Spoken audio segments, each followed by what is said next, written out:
Demez, back on the snap and you're throwing your posts. Whoa, girl, you're doing the most. Don't tell me it's not for a reason. You seeking attention, tweaking out for intercourse. Of course, it's interested. Let me interject it. My words, your mind, let's intersect it. Do you get the message? I'm just trying to test it. I just want to bless you forever. Alright, we're back here with the Artist Block. It's been a minute for me just, interviewing someone, but it's good to start off with somebody who you rock with.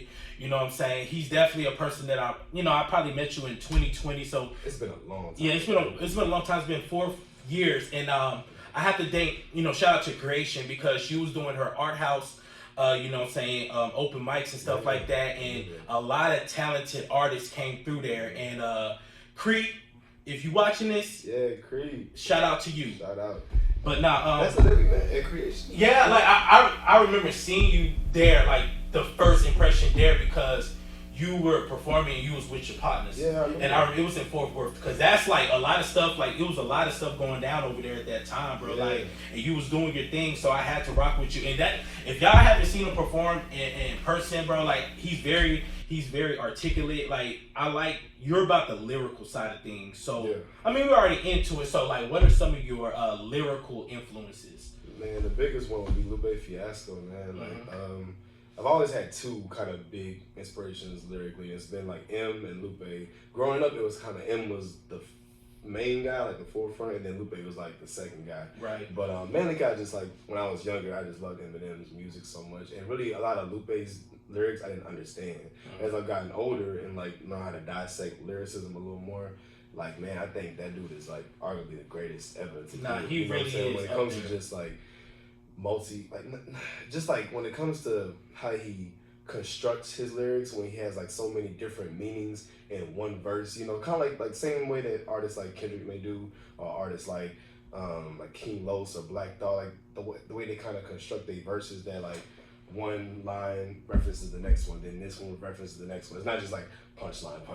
It's more like it all tells that fluid story. And when that stuff, I love that, man. Like, that stuff gives me goosebumps sometimes. Like, I'll listen to Kendrick, I'm on the way here, bro. But, yeah, like, Lupe would definitely be, like, my biggest influence. Eminem would probably be a strong second. And then I also love, I love so many artists, but I also love Wayne. I also love Crit. I also love Cole. I also love Drake. I love all types of artists, man. But, of course. Lupe and him definitely the biggest. I got a question. So, with the EP, Self-Made, okay, so you're working on that, right? How do you balance making an EP and then keeping yourself conditioned, when it comes to fitness? Like, how do you balance that? Do you gotta work and stuff? Like, how do you balance that as an artist? It's actually not that hard to balance it. And the EP is New Hills, by the way. Self-Made was just a song. Okay, so Self-Made, it was a song on there. Okay, cool. Yeah. So just to be clear, tell them the original, what's the name for the EP? The EP is called New Hills. New Hills. Self-Made is one of the tracks on New Hills. Okay. Personally, my favorite track on it, actually. I love Self-Made. But New Hills is the EP. But when it comes to balancing the music fitness thing, it's really not that difficult, because I only work out a good 2 hours a day. I mean, for some people they'll say that's pretty long to be in the gym for, but I train 2 muscle groups a day. So plus when it comes to the warm up, to the actual exercises, having to film sometimes when I'm working out, that takes a little minute. So I work out for about 2 hours, and then I might wake up early in the morning, do about 30 minutes of cardio, like boxing training or something. But for the most part, that doesn't take too much of the day away. Are you trying to box, like amateur boxing? It's just something I have a little passion for too. I used to box when I was a kid, and my mom pulled me out because I was getting my ass beat. So it seemed like seeing her son get punched all the time.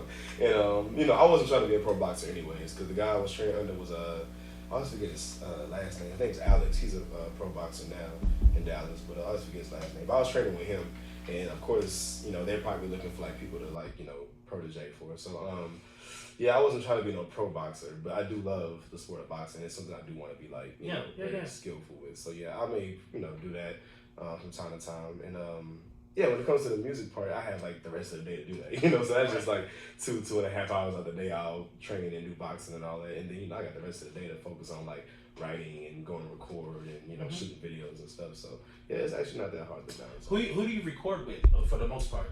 It's this guy in Dallas. His name is Garland. I found him through a guy named Maximilian Rogers. He's a rapper too, And I used to record with my homie Cornell though. We used to just kind of record like at home, like with the equipment he has. Either he'll come to me or I go to him because he has like his own setup. So my first like few remixes and my first few songs I just did with him. But I wanted to go to like, you know, a guy that had like, a little more experience like working with like the soundboard and stuff. Absolutely. So yeah, I found him through Max because he's always posting on Instagram. And so I was like, yeah, bro, who's this guy you always recording with? That little studio looks nice. And he sent me his information. I did the whole New Hills project with Garland. I did a good amount of the Training Day project with him too. A couple of things outside of it, but yeah, in the project I'm working on now, I'm working on with him too. So yeah, he's a real cool dude, man. We've been locked in since 2021. So yeah, I rock with Garland. Yeah. Okay, we're gonna talk about the new project, but let's talk about Hills. Okay, why? And you mentioned Self Made is the best track on that EP. Why is that? Well, I think it's more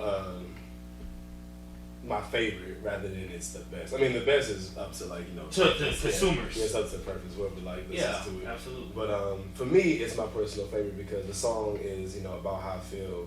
Like a lot of people like throw that word around. Oh, I'm self-made. You know, I did this on my own. I'd be like, bro, that's bullshit. Like, ain't nobody. Like it is. Like I don't care like what you've been through. Like you can't say you did everything on your own. Like at some point you needed an assistance. You needed some type of aid. You needed some type of support. Like even with us just doing this. Yeah, you know, I could be like, oh yeah, I made out the mud on my own as a rapper, but even just moments like this where you were allowing you to, I mean, you were helping me with a platform, me too, you know what I'm saying? So even in situations like this, like can't nobody say I'm just completely self-made. So, and it was really an Arnold Schwarzenegger, he did like some speech at this college campus, I think, and he talked about like, I wasn't self-made either. You know, I had help from all these other guys that taught me bodybuilding. So I took that quote, I took like the sample of that and put it like in the beginning of the song, and that's what the song was kind of about for me. And it's just the one I was kind of most proud of about the whole project. So I was like, yeah, like I like this. You know. What is your favorite song to perform like in front of people?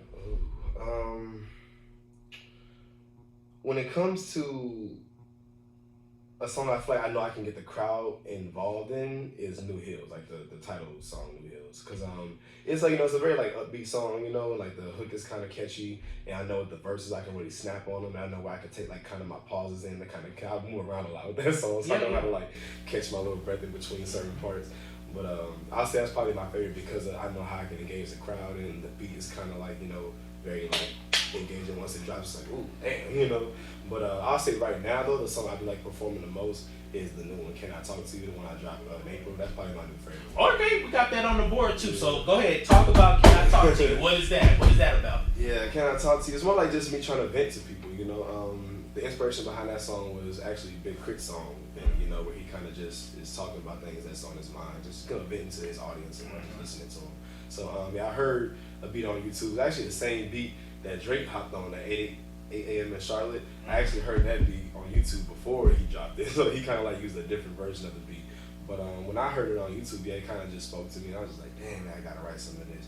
And I already had the first verse written for like a different song, and I was like, okay, like I'm gonna see if this verse works, and I was like, oh, that's perfect. And then the second verse, I kind of just dove deeper into what I was just feeling at the time about, thinking a lot about my grandfather. You know, he passed away back in 2019. Right. So a lot of things that he taught me and how I just feel about how I be, you know, just going about life, and I make bad decisions. Think like, man, I wonder like how he would feel about, you know, what I just did. Like maybe I'm thinking too much about this. Man, I'm acting, you know, kind of arrogant towards this situation. So it was just about kind of everything I was feeling like just at that specific time, like around January to March, I guess, or more like December to March, like around that 4-month period. I was just, you know, getting out everything I was just feeling about stuff. Right. Yeah. Now you mentioned your family. Like, do anybody in your family now or in the past had any musical aspirations, like making music? Did you get any influence from your family? Not really. I mean, my mom, she could write.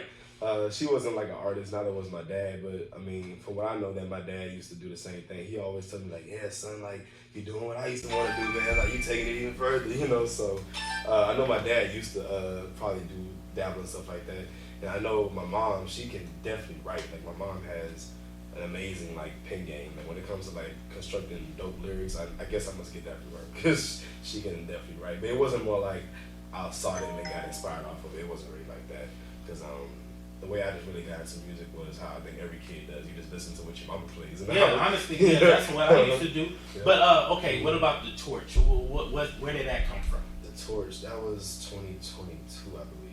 And, the Torch, that was, I remember. You got a catalog. Honestly, I'm looking at all your stuff. You got a catalog, bro. Man, I got a lot more in the vote, man. I got so much more to put out, but that's just been so hesitant on releasing certain things.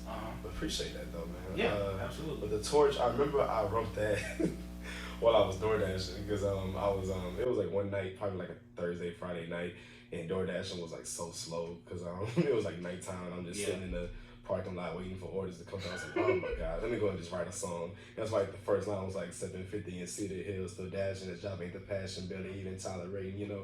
So it was kind of like I was frustrated when I first started writing that song. I'm like, man, I'm trying to be this dope rapper. I'm over here like every day trying to go to the studio and, you know, craft these dope songs. Meanwhile, I'm just out here trying to DoorDash to make like just a little bit of money to go to the studio. So yeah, I was just kind of mad when I wrote that song.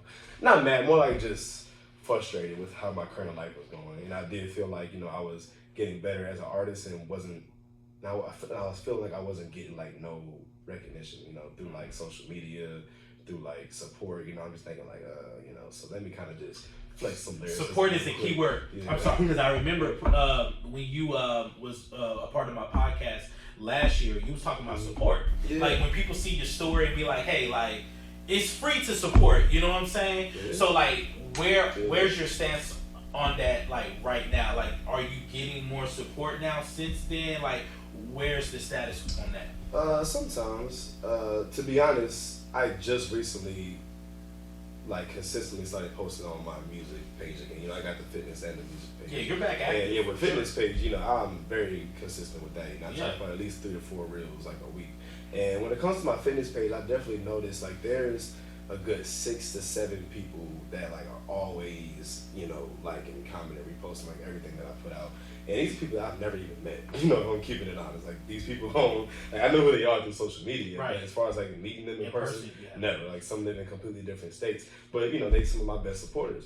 And I do kind of still feel like I wish that the people I know would come through a little more, like my homies and my family. Then I'm like, I know y'all still support outside of social media, so that's why I'm not tripping too much, but at the same time, it's like I still see when y'all don't, you know. And I might be like, okay, it's cool. I'm not gonna make a big deal about it, because you know, I'm not gonna dead a friendship over something like that. Right. But you know, I do kind of wish they would show up more, because I know I show up for them. You know, absolutely. I know when it comes to like anything you put out artistic related, something I know you're trying to work towards, as far as like your dream goal, I gotta at least support the post. I mean, like, it's too simple not to do it. You know, like I don't take none of my time to just go like, oh, gotcha. You know what I'm saying? So at the end of the day, you know, I don't really trip about it too much.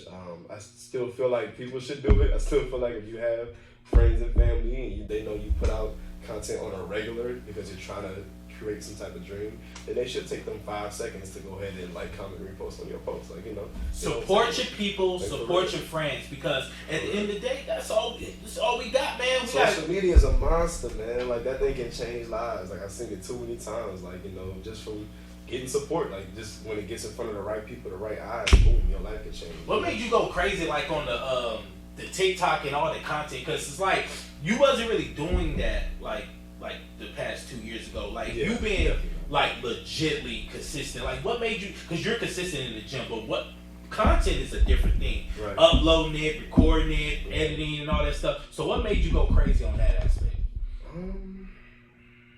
I know I always had a dream to do something with fitness, not knowing what it was. Cause I know I always wanted to be like an artist and an actor. That was always the 2 big goals I had. But I also knew like I want to do something fitness related. This is like another passion I have, so I want to do something with it.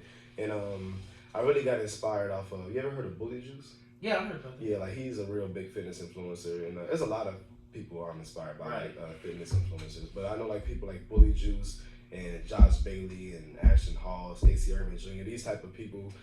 Just really kind of brought that inspiration out of me to kind of do more content. I'm like, man, these guys have made like careers off what they love, you know, and that's a beautiful thing. And honestly, if I'm being honest, there's no guarantee that the music shit gonna work out. There's a lot of talented motherfuckers who work hard and never make it. So it's like I have to kind of have somewhat of a backup plan. And then this isn't really like a backup plan, because it still is like a plan A almost. Yeah. It's like even if this doesn't work out, this is still a dream. So absolutely. I was like, yeah, I'm gonna start taking this content stuff more serious and try to really build up an audience of people who love fitness, you know, and you know the humor behind it and the inspiration within it, and hopefully start my own brand, and then that can also trickle over to music. You know, I can build this audience, and that it's already kind of happened. I have people who support me through fitness that also find out, oh, you also make music, you also do this, and now.